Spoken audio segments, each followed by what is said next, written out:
As you can see, dito nyo po makikita yung basurahan nila dito.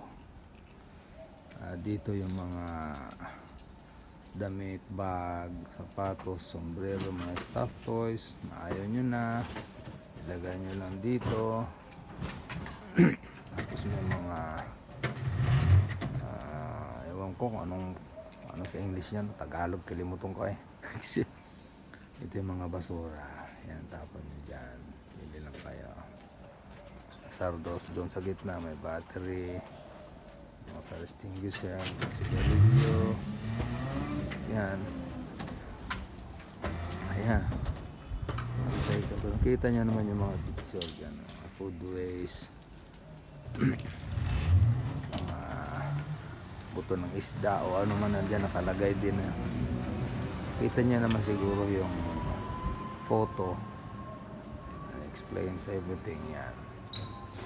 Tapos sa taas may CCTV yan. Ngayon magtatapon ako ng basura. Ayan, lapit ka lang dyan. Ayan, kusang pagbubukas yan siya. Ayan, tapon natin. Ayan, magsasarado na yan. Kung ayaw mo, diwag. Ay, magsarado na. Ayan. Sabi niya dito,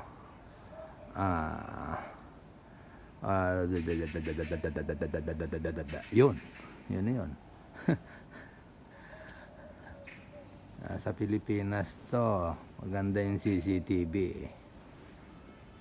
Ewan ko kung tatagal pa to ng 24 hours. Yan po yung basurahan nila dito. Thank you for watching. Ayan, makita nyo naman yung mga photo nandyan. Yan ang pwede nyo ilagay dyan.